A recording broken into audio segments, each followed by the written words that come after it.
Thank you for that.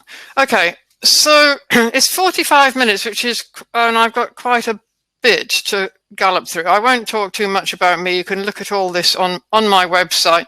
I'm in the middle of rewriting this organization design, the Orange First book. I'm rewriting the 3rd edition of it. And what's fascinating is to rewrite an organization design book right now is this challenging and exciting time that we're in. And also with colleagues here having a long discussion off and on about what's the difference between organization design and enterprise design, which maybe we can pick up later in the chat. And are they the same thing? And is this just a different expression of what we've been doing for many years? But I'm not sure on that one.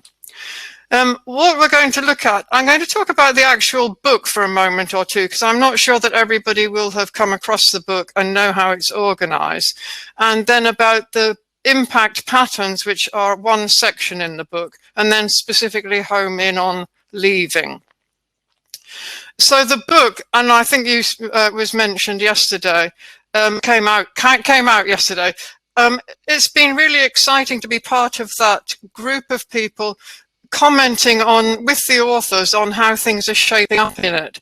And I've been less of a speaker on how the thing should be written, because it's obviously not my book, but more observing what the conversation is about. And I did in fact write one of the forewords for it, so you'll see my voice at the very beginning of it. I first came across the notion of patterns many years ago in Christopher Alexander's book, A Pattern Language. At the time, I was working for an architects company, NBBJ in Seattle, and I was 2 years there. They are architects who design office space. I was working with them to try and work out how office space, physical layout, impacted human performance and how change could be managed through changing physical layout. And it was they who introduced me to the pattern language book of Christopher Alexander's, which is in fact mentioned in this book, although the patterns they're following here are slightly different. And what's interesting about pattern languages in general, and if you look at the second bullet, they talk about practical knowledge. And the third bullet, pattern languages are used to scribe practical knowledge in a target domain. And practical knowledge refers to the intelligence to understand problems and to solve them. Now, I think that is a very alluring idea. And that's why I was drawn to pattern languages. And on reflection, I'm curious about that idea because it's framed as practical knowledge to understand problems. And in the organization design, enterprise design world, not everything is a problem. It can be an opportunity or an unknown circumstance or something. And then the other curiosity in this is to solve them. So you've got the idea of problems and then solving them. And often there are not solutions. And that is what makes my life as an organization design consultant and author and editor really kind of problematic in itself, because people want a solution and there could be many possible solutions. All we're trying to do in our work is try and work out what might be a possible solution in the circumstances.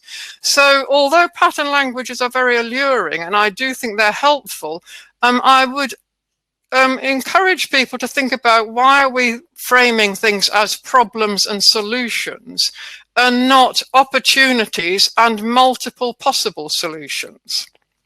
But I'll leave that as an open question for people to take up. But that was one of my curiosities generally about pattern languages. In the book, there are 4 categories and 35 patterns. There are impact patterns, behaviors, practice, and creation, all related to enterprise design. And they all follow the same format. And the format itself is interesting. So you've got a 2-page spread. You've got the pattern number. So here you see leaving, a little graphic, a quote. Now look at the quote, because we're going to come back to this. Quitting is not giving up. It's choosing to focus on something more important. And when I read this, that that again sparked my interest, because I wasn't clear if leaving is the same as quitting. Is there an implied assumption on quitting that is different from leaving? And I'm going to pick that up a little bit. And you may think that that is a kind of wordsmith thing, but it does potentially open up different concepts. The pattern format begins with an opening statement. You can see that on the top right, and then a section called "in this context," then a "therefore," and then a "consequently." And what you'll see is that it's quite firm in its views. So you've got a context, a "therefore." You make a conscious decision to stop putting your time and energy where it doesn't contribute, etc., and then "consequently." And each of those I'm going to pick up. So if you just look at the 35 patterns, they're all follow this format. And again, this is very alluring because it gives you a kind of plug and play possibility. Oh, here's a pattern that I'm recognizing. I can look at the book and I can see if it works, rather like choosing a wallpaper pattern. Now, in my experience of organization design, and I guess enterprise design, if for the moment we're going to use them as exactly the same sort of idea, patterns are not necessarily what you see on first sight. So again, that was a curiosity to me because patterns shift all the time in organizations. Organizations are very, very complex. And to have a plug and play pattern could be a limiter. But that again is a question for you to think about, because it could also be a very good way in if you then point towards critical thinking, assumption testing. Am I seeing the pattern that is actually the pattern? How is the pattern shifting, etc.? And when we focus down onto the 11 impact patterns, it outlines major steps to establish and grow your influence and impact as an enterprise designer. Right, and I love this because I have spent 30 years trying to grow my influence and impact as an enterprise designer or organization designer. It is hellishly difficult. And in my experience, and I've been laid off 5 times in my career, the first thing to go in an organization that is trying to cut costs and what have you is the people who can potentially improve the design of the organization. But I won't go down there too much. But that influence and impact as an enterprise designer is a very interesting idea to explore. And if you are an internal consultant or enterprise designer, you're an employee of the organization, generally speaking, you are at a lower grade level in the organization than the people who want to do the work. So how you use your power and influence and your make an impact becomes a very critical skill to develop. And I completely agree. It is a continuous process that takes time and constant attention. And that is worth bearing in mind. How are you going to do that? The authors offer 2 dimensions: strength and impact, and reach throughout the enterprise. And I completely agree with both of those. So if you're thinking about growing your influence, you must make connections upwards, particularly if you're junior. It's less hard if you're an external consultant being employed, because you generally have more access to decision makers or people in terms of positional power. Outwards, the more contacts you can make through the organization, the better it is. And that is an interesting challenge in a lot of my work over the last several months, is how do we build community throughout the virtual world in a way that somehow develops the same feeling of belonging and affiliation that face-to-face contact does. And that is an interesting organization design question. Here's a bit more on the leaving pattern that we're going to look at. And I've edited bits of it out because I just wanted to focus on some of it. You'll see the quote again: quitting is not giving up. Okay, we can come back to that. It's choosing to focus your attention on something more important. Now, if you look at that quote, you can see that the agency is given to you. I am deciding not to give up or to give up. And that question of who has the agency in a leaving situation is worth holding in your mind for the moment. The pattern goes on to say, and this is in the little intro bit at the top, you've been working as an enterprise designer for a while now. You realize there's a mismatch between you and the environment you work in. Okay, so what are you going to do about that? And that's where the concept of you having agency to leave potentially is where the leaving pattern starts to go. You've tried to find ways to bring value to the enterprise, yet you haven't found a way to dance with the rhythms and music those around you dance to. So that's an idea that is explored by Nora Bateson of dancing with the system.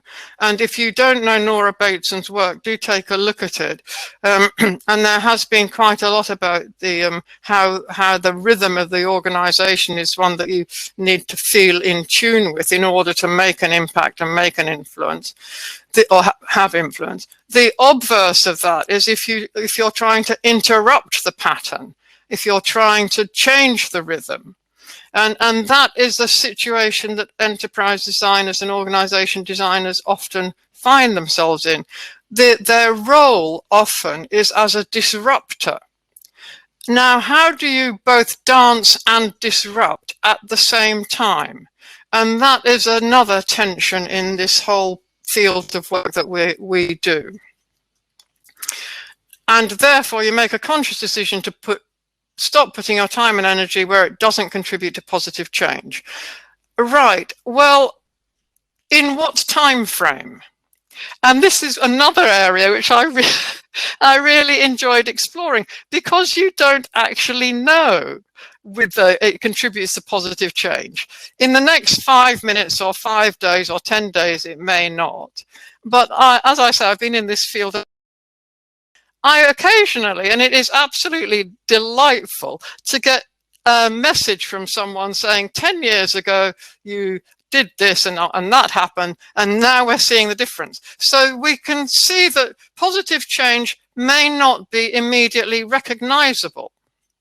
And that's worth bearing in mind if you are the person who's making the decision to leave. Positive change, A, it's subjective, what is positive change? And B, in what time frame do you expect to see it? And then consequently, the only failure is the failure to learn from what went wrong. Now, that I thought was another interesting thing in this impact, in this leaving pattern. The only failure. Is there an assumption that leaving is a failure? So you can see that why I'm so intrigued by this leaving pattern is that it's got a massive ideas in it that are worth further exploration. And that's what I think is one of the values of the pattern approach, is if you start to examine the pattern and critically reflect on it, it will open up all sorts of other ways of thinking. And if you take it at face value, you're kind of losing the value of it potentially. So I'm going to move on a little bit now to what I felt about this pattern. First of all, it made me ask the question, what are my assumptions around leaving?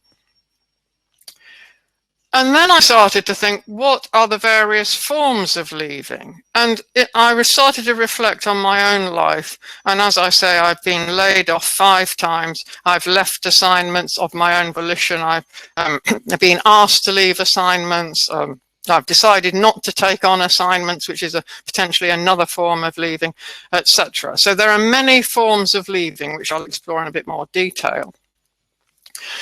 Now, then you have the question of how to make the choice to leave. And just as a practice for this session today, during last week, I decided I would leave the advisory board of the Organization Design Forum. And I decided I would also leave the curatorial board of the Organization Design Forum. The curatorial board produces a newsletter, and we all put in ideas on what would be in the newsletter. And I thought, I had it actually, I didn't do it specifically for this conference, but I had been thinking for quite a while of leaving those two things. And I was trying to work out why I made the choice yesterday, and what did it take for me to leave those two boards. And I'll come back to that shortly. And then what's the experience of being told to leave, which has also happened to me. We don't want you here any longer, which is kind of difficult sometimes. And then there's another sort of more conceptual question: is there actually such a thing as leaving? Do we actually leave? And what are the repercussions of that? So I'm going to start talking through those points. So moving on to the assumptions. If you think about leaving, and you can think about it in your personal life, you might leave home and go to university, or you might leave one job and go to another job, or you might leave your partner and move on to something else or someone else. Now, are you thinking of it as one of these things? Is it a tension between exit and entrance? Is it a failure or a success? And you can start to examine what your assumptions are. And I just started to generate a kind of list on both ends. And often it's both. So one of the challenges in organization and enterprise design work is managing a lot of polarities. And you can start to see them here. And I think to be very successful in enterprise and organization design, the ability to manage those paired dependencies, essentially, or what appear polar opposites, but actually they're tensions that need to be managed simultaneously, is quite hard work, and a lot of a thought in that. So if you're thinking that you're leaving anything is an exit rather than an entrance, that is going to give you a particular mindset. If you think of it as an exit and as an entrance, that's a different mindset. And if you think of it as simply an entrance to something new, that's a different mindset. So start to think about what you think leaving is. And what I found is that it's very context dependent. So here you've got, could it be a hope or a despair? Is it proactive or reactive? And that whole thing about how we think about leaving, and what brings us to the idea that we might leave if we are the person making the choice, is worth thinking about, and what your values and your wishes are in your own life. And I was interested listening to Bruce Mao yesterday talking about we design our own lives.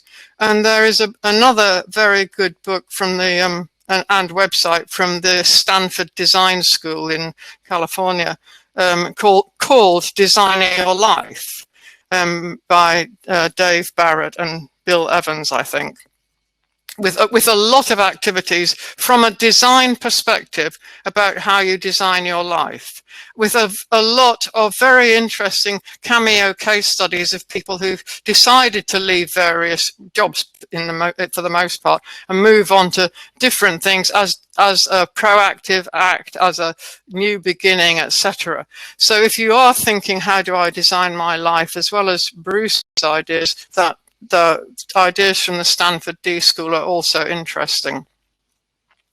And in my own life, for example, I left the UK and went to work in the US, which for various reasons I'd always wanted to do. And it was a great exit. I really enjoyed it. I got on the plane from Heathrow to Dulles Airport in Washington, D.C. with a one-way ticket, no job, a suitcase, and a 3-day hotel booking. And I didn't go back to the UK for 13 years. And that was just such an exciting event for me, because it was totally a new beginning, and I began there. I was in my 40s. I began there as a personal trainer in the YMCA, a $10 an hour job, whilst I was looking for essentially a real job, which took 4 months. And what I hadn't experienced or realized at the time was, if you go to America with just with a suitcase and a 3-day hotel booking, you don't have any credit history. So finding a place to live was a kind of interesting exercise. But on other parts of my life, for example, I've been divorced. My second husband died. That's a very different way about leaving. And that's what I want to come back to, about what is leaving in the sense of not having the agency. One of the skills that helps when you start to think about assumptions around leaving are actually, how do you start thinking about assumptions? And we don't, in my view, in the enterprise and organization design world, question assumptions nearly enough. And one of the things that I've started to do in my practitioner work in organizations, when I see something going on that looks kind of strange, I ask people, well, strange to me, it may look perfectly ordinary to everyone else. I ask people what their assumptions are around that. And I had a very interesting little example of that. A few months, well, it was probably about a year ago, we were trying to work out how many people we would need to staff an organization to manage the European Union exit. And leaders of the different business units were being asked to give their numbers. We need X number of staff with these skills. And the numbers came in from the various business units, and they looked completely random. And I was looking at them and I thought, how on earth have they come to these conclusions? What are their assumptions behind these numbers? Are we going to leave the EU with a no deal? Are we going to leave the EU with a deal, etc., etc.? And I said, let's get all these people together and ask them what their assumptions are about the way they framed the numbers. And the people who'd been submitting the numbers had not actually talked to each other about the numbers, which is, again, interesting. Anyway, we held a workshop on it. It turned out that their assumptions on which they were basing the numbers were completely and utterly different. And what we ended up with was a list of, here are our assumptions that we've all agreed. So that was about 20 business leaders.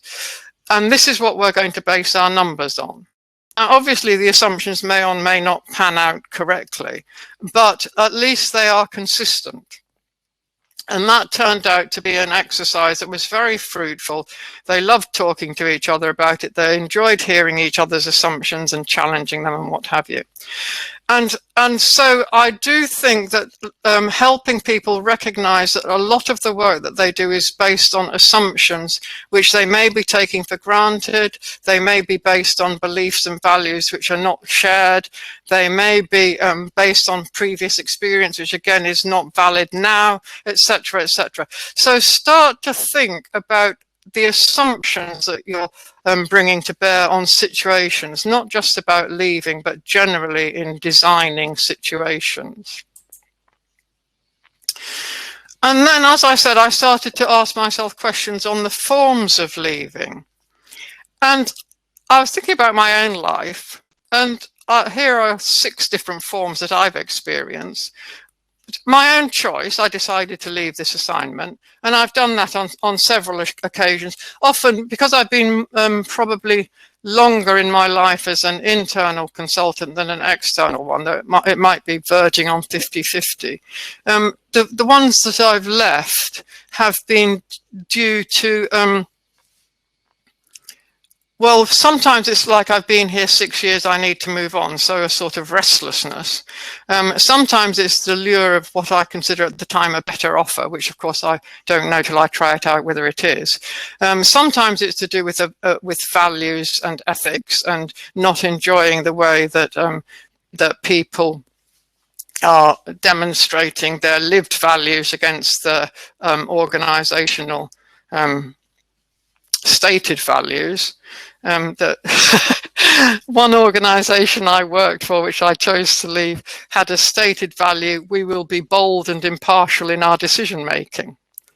And in my 9 months there, I did not see one bold and impartial decision made, which frustrated me like anything, because and I did broker conversations on what do we mean by bold and impartial, and should we take out that from our stated value set, which was on the wall in the building, if we're not going to be bold and impartial in our decision making. Another form of leaving, which I've seen a lot, but I haven't indulged in it very much myself, although I have on occasion, I have to say, is just sitting there, presenteeism. You think, right, I've got to stick this out for a while. I'll just do the minimum and carry on with it. And sometimes circumstances require that. If you desperately need a job and there aren't any jobs, but you have to stick it out for reasons and you're not fully motivated. And then there's a question about how do you get energy and enthusiasm to stay optimistic in those sorts of situations. Then we leave things every single day. Like we leave the house, we finish reading a book and leave that author, we leave a coffee shop, we're going to leave this summit. And my question is, what is that routine of leaving? How do we feel about that each day or each moment? And then we're in a mega leaving situation. And I think that this is very challenging for a lot of us. For the UK, we're leaving the EU. We're all of us leaving an analog type world for a digital world, and you can see that just in the terms of this conference. We're leaving the face-to-face world for a much more virtual and remote world and a much more distance world. I was having conversations with friends who've got young children, you know, they're 2 and 3 year olds, and what they're seeing is people in face masks. They're not getting the full range of visual expression and emotional content in the day-to-day interactions that they do have. So there's a whole massive mega leaving, and how do we cope with that, and what assumptions do we have around it? And that's where I think that going back to Christopher Alexander and the pattern language, patterns change. And his book, A Pattern Language, Towns, Buildings and Construction, which I think he wrote in, 1977, I've got it beside me. Think back 1977, if you were even born at that stage. If you were now developing a pattern language for now, on towns, buildings and constructions, it would be completely different. We might be designing towns for autonomous cars or for more pedestrians or more sustainably. And that leaving the pattern behind and moving on to new patterns is another form of leaving, and recognizing that the patterns are changing is necessary. I've mentioned decided to terminate your involvement. One that sprang to mind, which I thought I would have handled completely differently now to then, was one when I was, we had to sign, I was an external consultant, we had to sign a non-disclosure agreement that we wouldn't discuss our salaries with, or payments with anyone else. Okay, so a third party who knew the whole team of consultants asked me whether I knew that the men on the assignment were being paid twice as much as me and other women on the assignment, and was I willing to do anything about it? And I thought I was completely outraged by that, and I had no idea whether it was a women versus men or you know, whatever the decision was about it, because when I went to tackle the leader of the assignment, he just fired me on the spot. So that was tremendously interesting, and I think I wouldn't have handled it in the same way what I do now. But and I wondered now about the third party. It was absolutely true. The men were getting paid more than the women. And then there are forced leavings, financial crash, 2008-ish, or pandemic. And I was part of an organization at the time of the 2008 financial crash, and I'd recently joined it, and they wanted to cut staff, and they just took the top 10% of newest joiners. And all the people they fired in that situation got a big, thick document, half an inch thick, saying, if you scan through this document, you'll see that we've just taken the top 10% of all the new joiners globally, and there's no discrimination, and it's simply a financial decision. And that was an interesting approach on that. But you sometimes are in situations where it's happening more and more now, forced leaving. So each of those, if we go back to the assumptions around it, each of those ways of leaving will form different tensions. And if you are in more than one of those situations at the same time, so we may be all leaving the digital world, and you're deciding to leave an assignment, and you are in a routine of leaving for work or whatever each day. You've got a lot of tensions to balance. So then, thinking about my own life, I began to think, what does it take to make the choice to leave? And what I discovered was that it takes, as I reflected on this over the last several weeks, understanding the context. What is the context that I'm working in?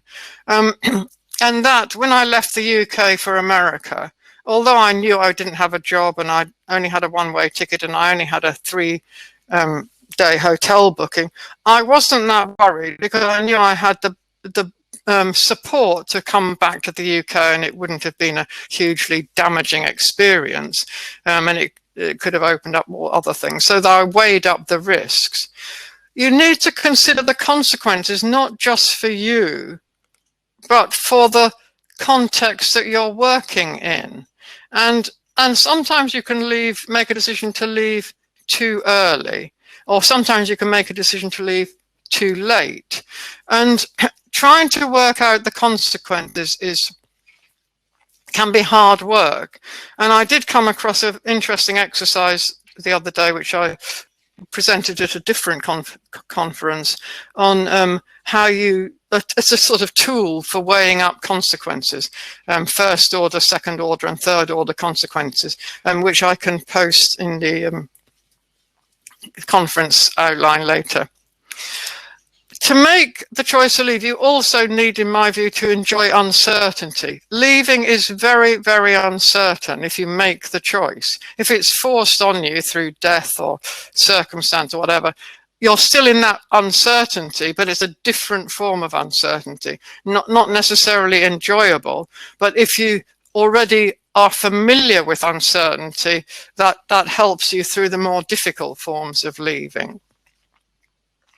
If you're looking for, if you're making the choice to leave, knowing why you want to is important. And when I think back about why I've chosen to leave things, it has been about partly a general impatience with people unwilling to make a decision on this or that. Sometimes it's been about a values clash.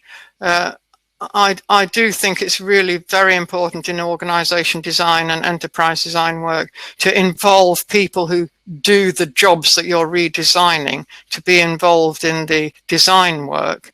And I have been quite vocal and decided to leave things where leaders want to make all the decisions themselves without consultation. So I think that's a sort of values clash thing. Having support for your decision is important. It can be quite lonely to leave, and feeling that you've got someone you can talk to about a decision to leave, who's going to be supportive regardless of what you decide, is very helpful. Sometimes Sometimes you just have to leave out of desperation. You think, I can't stand this for another minute, and you just leave. And I have also been in that situation. It's not such a great situation, but if you recognize it and you think, right, I can't stand this for another moment, I'm going to go, you have to have already considered the consequences of that, in my view, and weighed up some of the risks. And as I was thinking about this, what does it take to leave? I remembered that a lot of my organization and enterprise design work has been guided by Herb Shepard's rules of thumb for change agents. And they are very, very interesting set of rules. One of them is never work up, which is my favorite. And the second is keep an optimistic bias, which we saw with Bruce yesterday. And those are two that I think are really, really critical. So if you look at those rules of thumb, you can see that they could well be valuable in your enterprise design work and help guide you in decisions around making a choice to leave. If you're told to leave, which I have been told to leave on more than one occasion, what can you do? Well, what I've always told my own children to do is have multiple possible options. So in my own case, for example, I trained as a personal trainer. I've been a teacher. I've got a whole lot of skill sets that I can draw on if I need to. And my nephew, who's 18, I've suggested that he train as a bartender because that's a transferable skill. He's doing construction work. He's learning to be a carpenter. He's also being a photographer. So you need to have a multiple set of other things that you can draw on potentially. And one of the things that I think is a positive out of the pandemic is seeing those multiple skill sets come into play from people. The mindset is really important, and there's endless stuff on how to have a positive mindset, which can get draining in itself, but I am much more of a positive than negative mindset. Thinking about the possibilities is an interesting one. And you might think an enterprise designer, but what is your next possible thing that is like it, that can draw on those skills? And what are your adjacent possibilities? So what is similar that you can immediately start to leverage, essentially? And the mindset thing, you must all have heard this phrase, every end is a new beginning. Well, that is a sort of trite thing to say, but it can be quite helpful to think that every end is a new beginning, because it starts to give you some form of what are the possibles. And this is where, if you have support, other people, you can ask them what could be possible. And often, if you are open to possibilities, all sorts of things start to come into play. And the book that I just mentioned, Designing Your Life, has got a number of possibilities. After my husband died, I took up running, which turned out to be the most positive thing in that situation, because A, I discovered I enjoyed it, and B, I was very good at it. I'd never run in my life before. And I've ended up running for ages now, and I'm good in my age group. And that was just such a positive experience coming out of that very, very, very difficult situation that I was in at the time. So you can see the tension there in that kind of, here's a possibility, here's a despair sort of thing. But then what the sort of final thought on this is there such a thing as leaving? Which I thought was kind of intriguing to follow, because do you actually leave? Because if you think back about your own lives, you've got all these memories of it, that even of things that you've left. You've got, I mean, think of the organizations I've left, like Marks and Spencer's or British Airways or Price Waterhouse or whatever. Actually, I'm still in touch with some of those people. I follow some of the stuff that's going on. I did leave them in a kind of paycheck sense, but they're still there in my mind on occasion. So the concept of leaving, I think, is interesting, because you've got the idea that you've got some legacies around it, memories, reflections. Your work, you never actually know whether, going back to the very first point on the impact pattern, you're not making a positive change. You don't know that. And that, I think, is very, very important in your design work. You don't know if you're making a positive change in the moment. It can feel as if you're not. But I have, just to repeat, in my career, had contacts years later with people saying, you made such a change in that organization, which I had never recognized at the time. You've grown your network, hopefully, and you've grown some interdependencies, and you've got some memories. So I then began to wonder, what is leaving such a thing? And I read another one of those types of quotes, that you've only left something when there is nobody around who remembers you. And that can take decades. So my question is there such a thing as leaving? And what, again, back to the assumptions around leaving it. And I'm going to leave you with this poem, which I really like. I've changed the word. It's called One Art by Elizabeth Bishop. And it's in this poem, I've replaced her words, loss and losing, with leave and leaving. The art of leaving isn't hard to master. So many things seem filled with the intent to be left that their loss is no disaster. And you can start to think about things filled with the intent to be left. And I won't read the whole thing, but there's this lovely verse towards the bottom. I left 2 cities, lovely ones, and vast are some realms I owned, 2 rivers, a continent. I missed them, but it wasn't a disaster. And the way you think about leaving, I think, is really, really important to consider. It's not a disaster in my experience. It can be very hard. And again, in my experience, it opens up all sorts of new possibilities. If you are thinking critically, open to your opportunities and challenging your own and other people's assumptions. So I'm going to stop for thoughts and reflections and stop sharing at this point. That is really, really beautifully put, Naomi. Thank you for that very inspirational way to wake up on a Saturday morning. The chat is pulsing with questions, so you've definitely hit a very important nerve among the participants. And I would love to, and firstly, I want to thank you for sharing so much of your personal life in this narrative. You really made us understand a lot of your life, so thank you for that. First question goes towards the negotiation between staying or leaving in a professional context. Many people have been asking about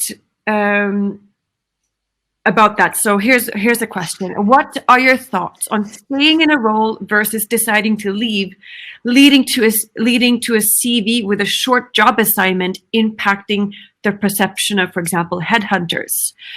So it kind of relates to this, the factor of time in association to the feeling of leaving. I think that is a very useful question to ask. And that is one of the points about thinking through the consequences. Sometimes it's possible to, and it depends whether your CV is going to be trawled by an algorithm, which is looking for things like that. If you are able to build your network and find roles where you are getting new roles through people rather than algorithms, that can be enormously helpful. You can start to think about related skills without putting any explanation in, but you start to say, I've built in this assignment, although short, you wouldn't say although short, in this assignment I built these skills which are applicable to your assignment. So you can start to think of possibilities around that. There is a view that that in short assignments, you do build really helpful skills, like, that kind of, another kind of trite phrase of hit the ground running, that you do learn skills which are very useful. And if you can start to think, yes, it was a short assignment, positively out of it, and how can I use those things to potentially say, it can develop into use these in a different assignment. Another approach is to simply say, I'm better at short assignments, and just go for that. Yeah. And some people actually are. They're better at short assignments. And I've met people who say, I like an assignment that lasts 6 weeks or something like that. They want that quick turnover. So again, a lot of it is contextual. That's brilliant. And also, I loved your point about, even though you're at a place in a short period of time, the people you meet there and build relationships with, they follow you. They can continue to be a part of your life. That's really nice. I want to also talk about this, like what it takes.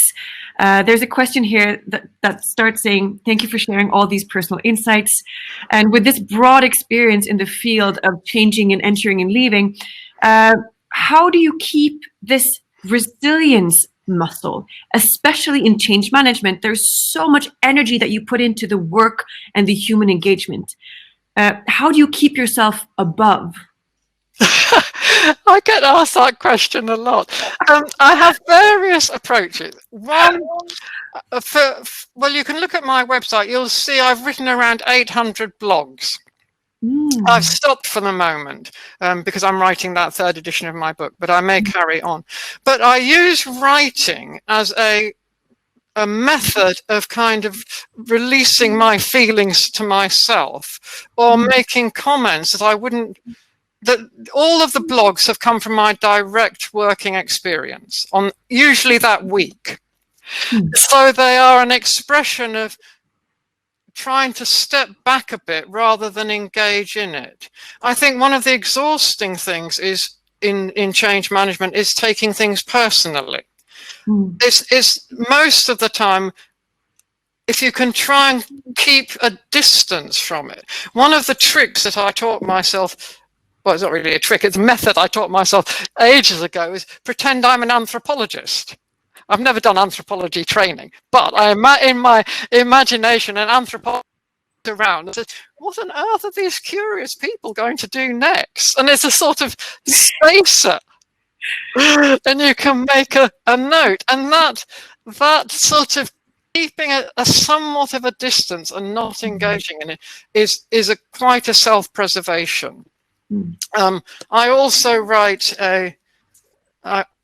I came across The Artist's Way at Work again several years ago, and write a journal every single day, the 3 pages. So that whole writing thing helps me keep a distance, because I think that your resilience muscle does need that kind of ability to stay flexed and when you engage, you're losing that energy. I also am very optimistic. I usually think things are funny rather than infuriating, but that's your positive mindset.